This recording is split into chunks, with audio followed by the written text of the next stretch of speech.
ஏய், ஏதோ கோவத்தில் அடிச்சிட்டேன், மனசில் எதுவும் வச்சுக்காத. இங்கே வா, இந்த பாரு, அம்மாட்ட பேசிட்டேன். இந்த எலெக்ஷன் முடிஞ்சவொடனே 2 பேரும் கல்யாணம் பண்ணி போகிறோன்னு சொல்லிடு. எல்லாம் சரியாயிரும். என்ன? ஆகாது. நீ ஜெயிச்சிருவ, நான் தோத்துருவேன். இன்னைக்கு நான் உன்னை மீட் பண்ணது கூட என் கட்சிக்கு தெரிஞ்சிடுச்சு. எப்படின்னு தெரியல, உன்னை நான் ரொம்ப கம்மியாக நினச்சிட்டேன்ல. என்னடி சொல்கிற? இதையும் நான் தான் பண்ணிட்டேங்கிறியா?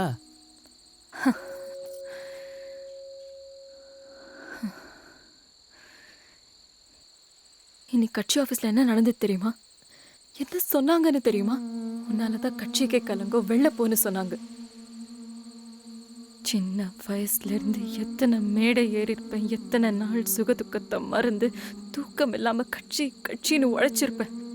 எல்லாம் கைகூடி வர நேரத்தில் இப்படி ஆயிடுச்சு. என்ன செய்யறதுனே தெரியல. அப்படியே செத்து போய் பணமாக நிற்கிறேன். ஏய், ஏன்டி இப்படிலாம் பேசுகிற? நான் எதுவுமே பண்ணலடி. அந்த பொண்ணு கூட ஒருத்தன் இருக்கான். 2 பேரையும் சேர்த்தே போடுங்கடா. வளர்த்து விட்ட என்னையவே காலி பண்ணி மாவட்ட செயலாளராக இருக்கா. அவெல்லாம் உயிரோட இருக்கக்கூடாது.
நீ போ, நான் பார்த்துக்கிறேன். நீ போ.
ஜெயிக்க எனக்கு வர வழி தெரியலடா.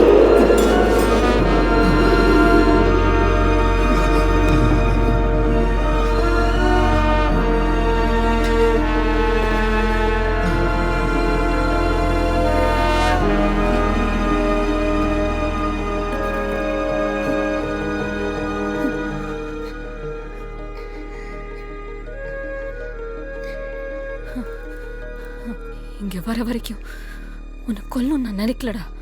ஆனால் வந்தவளை எவனாவது ஒருத்தன் உன்னை குத்தி நீ செத்து நான் ஜெயிச்சிட மாட்டேன் நான் நினச்சேன். ஆனால் என் ஆசைக்காகவும் கனவுக்காகவும் நானே பண்ணணும்னு ஆயிடுச்சு. நீ விதைச்ச லட்சியம் எனக்குள்ள வெறியா வந்து நிக்குது. நீ இல்லாம என்னால சந்தோஷமா இருக்க முடியுமான்னு தெரியல.